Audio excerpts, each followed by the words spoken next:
Hello बच्चों, आज हम पढ़ेंगे कविता उत्साह। और इस कविता को लिखने वाले कवि हैं सूर्यकांत त्रिपाठी निराला। सूर्यकांत त्रिपाठी निराला, ठीक है। इन्होंने ये कविता लिखी है और दो कविताएं दी हैं आपकी बुक में। एक तो है उत्साह और दूसरी कविता है अट नहीं रही है। दूसरी कविता का नाम है अट नहीं रही है, ठीक है। और आज केवल हम एक कविता पढ़ेंगे उत्साह। उत्साह जो कविता है, इस कविता में कवि बादलों का आवाहन करता है, इसलिए हम कह सकते हैं जो ये कविता है एक आवाहन कविता है, आवाहन गीत है ये। और ये बादलों को संबोधित करके लिखी गई है। इस कविता में कवि नए बादलों के माध्यम से, जो बादल हैं बादलों के माध्यम से नए कवियों का आह्वान कर रहा है जो लोगों में उत्साह भर सके। उत्साह कैसा? देखिए, जो कविता लिखी गई है, जब हमारा देश गुलाम था उस समय कविता लिखी गई थी, तो लोग हतोत्साह हो गए थे, उनमें निराशा भर गई थी। अंग्रेज़ों के जब वो गुलाम थे तो उन्होंने सोचा कि अब तो हम आज़ाद हो ही नहीं सकते, वैसे ही गुलाम रहेंगे। तो लोगों में उत्साह जगाने के लिए जो कवि थे वो कविताएं लिखते रहते थे। तो यहाँ पर जयशंकर प्रसाद जी इस कविता के माध्यम से ऐसे कवियों का आह्वान कर रहे हैं जो लोगों में उत्साह जागृत कर सके।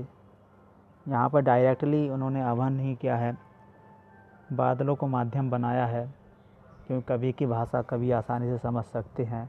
एक तरह से खुल कर के अंग्रेज़ों का विरोध नहीं कर सकते थे। ये कविता के माध्यम से उन्होंने ऐसे कवियों को का आह्वान किया है कि वो लोगों में उत्साह बढ़ाने के लिए कविताएं लिखें। तो यहाँ पर हम कह सकते हैं जो बादल है, बादल के दो रूप हमारे सामने आते हैं। एक तो बादल जो बरसात करके लोगों को खुश करता है, पेड़ों की, पशु पक्षियों की, मनुष्यों की प्यास को दूर करता है, गर्मी को दूर करता है। एक तो बादल ये हो गया। और दूसरा बादल का रूप हमारे सामने आता है कवि, ठीक है। तो बादल के दो रूप हमारे सामने आते हैं इस कविता में। एक तो प्यास बुझाने वाला बादल और दूसरा कवि, ठीक है। कवि जो नई कल्पनाओं से कविता लिखते हैं और लोगों में उत्साह भर देते हैं, एक वो कवि और जो प्यास बुझाने वाले बादल, ठीक है। तो बादल के दो रूप हमारे सामने आते हैं इस कविता के माध्यम से। तो चलिए देखते हैं कविता उत्साह। पहले केवल आज एक कविता पढ़ेंगे इनकी, उत्साह, ठीक है। दूसरी कविता बाद में पढ़ेंगे, अट नहीं रही है। उत्साह कविता आपके सामने है।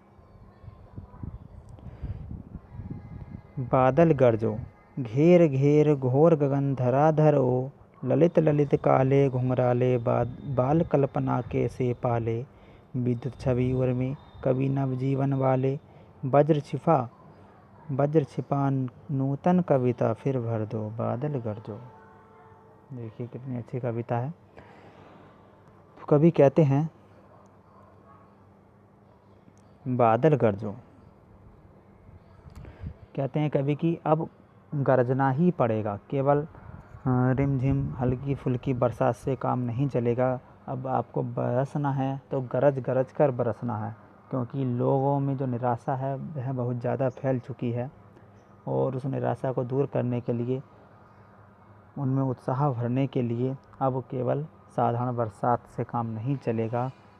बादल गरजो, इसलिए वे कहते हैं कि बादल गरजो, ज़ोर ज़ोर से गरजो, घेर घोर गगन, घेर घेर करके गगन आकाश को चारों ओर से घेर लो, धराधर हो। धराधर ये बादल का ही पर्यायवाची है।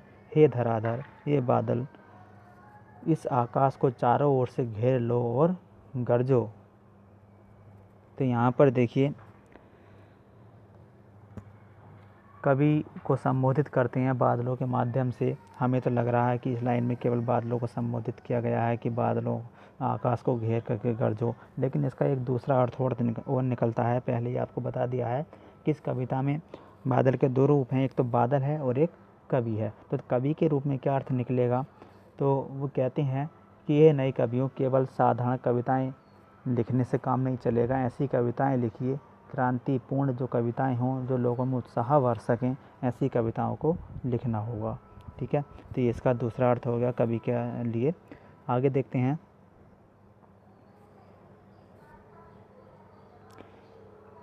ललित ललित काले घुंघराले, बाल कल्पना कैसे पाले। ललित ललित, ललित का अर्थ होता है सुंदर। जो बादल हैं कैसे लग रहे हैं, सुंदर हैं। काले घुंघराले, और काले काले हैं, और जो बादलों का आकार होता है एक सा नहीं होता है, और जो उनके किनारे हैं घुमावदार होते हैं, तो ऐसा लगता है जैसे घुंघराले बाल हों। ठीक है, तो घुंघराले बादल हैं, काले काले घुंघराले बादल हैं जो सुंदर लग रहे हैं। बाल कल्पना कैसे पाले, जैसे कि जो छोटे बच्चे होते हैं उनके मन में अनेक कल्पनाएं होती हैं, बदलती रहती हैं, कभी कुछ सोचते हैं कभी कुछ सोचते हैं। तो इसी तरह से जो बादलों का रूप है वह भी परिवर्तित होता रहता है। बाल कल्पना कैसे पाले, विद्युत छवि उर्मी कभी नवजीवन वाले। विद्युत छवि, और जो बादल होते हैं उनके अंदर बिजली भी चमकती है। तो कवि कहता है कि अपने हृदय में, अपने उर में, उर अर्थात हृदय, हृदय में विद्युत छवि, बिजली की छवि को धारण किए हुए हो, छिपाए हुए हो, कभी नवजीवन वाले, और तुम कवि के समान हो, नवजीवन वाले, जो लोगों में नवजीवन का संचार करते हो, लोगों में उत्साह भरते हो, तुम ऐसे कवि के समान हो। आगे कहते हैं लेखक, वज्र छिपा। वज्र जो होता है, देखिए संस्कृत भाषा का शब्द है वज्र, और इसके दो अर्थ होते हैं। एक तो होता है कठोर, और एक अर्थ होता है अस्त्र, नहीं सॉरी, एक होता है शस्त्र, जो कि इंद्र देवता हैं उनके पास रहता है। ठीक, तो यहाँ पर वज्र शब्द का अर्थ है कठोर। ठीक है, तो यहाँ पर कठोर, वज्र का अर्थ है कठोर छिपा, यानी कि जो बादल हैं अपने अंदर कठोरता भी लिए हुए रहते हैं, गरजते हैं। जो उनकी तो आवाज़ जो होती है एक कठोर आवाज़ होती है गर्जना की।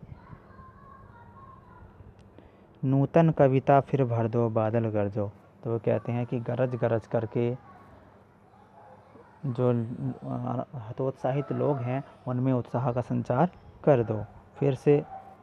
तो यहाँ पर नए कवियों को संबोधित करते हुए कवि कहते हैं कि नूतन कविता, नूतन अर्थात नई, कविता फिर भर दो, नई कविता का सृजन कर दो, नई कविता लिखो, बादल गरजो, क्रांतिपूर्ण तरीके से, जो लोगों में उत्साह भर सके और उत्साहित होकर के लोग अंग्रेज़ों से लड़ सकें, उनका विरोध कर सकें, इस तरह की कविता लिखो।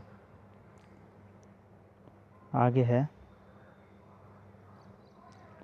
बिकल बिकल उन्मन थे उन्मन विश्व के निदाघ के सकल जन, आए अज्ञात दिशा से अनंत के घन, तप्त धरा जल से फिर शीतल कर दो बादल गरजो। बिकल बिकल उन्मन थे उन्मन विश्व के निदाघ से के सकल जन, सकल जन अर्थात संपूर्ण व्यक्ति, इस संसार के सारे व्यक्ति, निदाघ, निदाघ का अर्थ होता है बेहाल, जो बहुत दुखी हों। संसार के सभी लोग बहुत बेहाल हो चुके थे। बिकल बिकल व्याकुल थे, उन्मन थे उन्मन, अनमने थे, उनका किसी भी काम में मन नहीं लग रहा था। ठीक है, तो देखिए जैसे कि गर्मी होती है, बरसात से पहले कौन सा मौसम होता है, गर्मी का मौसम होता है। गर्मी में सब बेहाल हो जाते हैं, व्याकुल हो जाती हैं, उनका किसी काम में मन नहीं लगता है। तो आए अज्ञात दिशा से, तो ऐसे समय में ना जाने किस दिशा से, अज्ञात दिशा क्या मालूम नहीं है कवि को, किस दिशा से आए हैं बादल। अनंत के घन, अनंत, बादलों का कोई और शोर कुछ पता नहीं होता किधर से आते हैं, उनका आकार कोई निश्चित नहीं होता है, इसलिए अनंत कहा गया है। आए अज्ञात दिशा से, अनजान दिशा से आए हो, तप्त धरा जल से फिर शीतल कर दो। ये जो तपती हुई धरा धरती है, अपने जल से शीतल कर दो बादल गरजो, गरज गरज करके खूब घनघोर इस आकाश को घेर करके खूब बरसो, और इस तपती हुई, जलती हुई धूप से तपती हुई धरती को शीतल कर दो। तो यहाँ पर देखिए, ये तो हो गया बादल के रूप में अर्थ इसका। अगर हम इसका अर्थ कवि के रूप में करते हैं तो हम कह सकते हैं कि सूर्यकांत त्रिपाठी निराला जी ऐसे कवियों का, नए कवियों का आह्वान कर रहे हैं कि ऐसे समय में आह्वान कर रहे हैं जब लोग अंग्रेज़ों से बहुत दुखी हो चुके हैं, व्याकुल हैं, उनका किसी भी काम में मन नहीं लगता। तब ऐसे समय में वे कवियों का आह्वान कर रहे हैं कि जो क्रांतिपूर्ण तरीके से कविताएं लिख करके ऐसी कविताएं लिखें जो लोगों में उत्साह भर दें। कविताएं लिखने के लिए कविताएं लिखने के लिए जो है कवियों का आह्वान कर रहे हैं, जिससे कि लोगों में उत्साह का संचार किया जा सके। ठीक है, ये थी एक कविता उत्साह। अगली वीडियो में हम पढ़ेंगे दूसरी कविता अट नहीं रही है।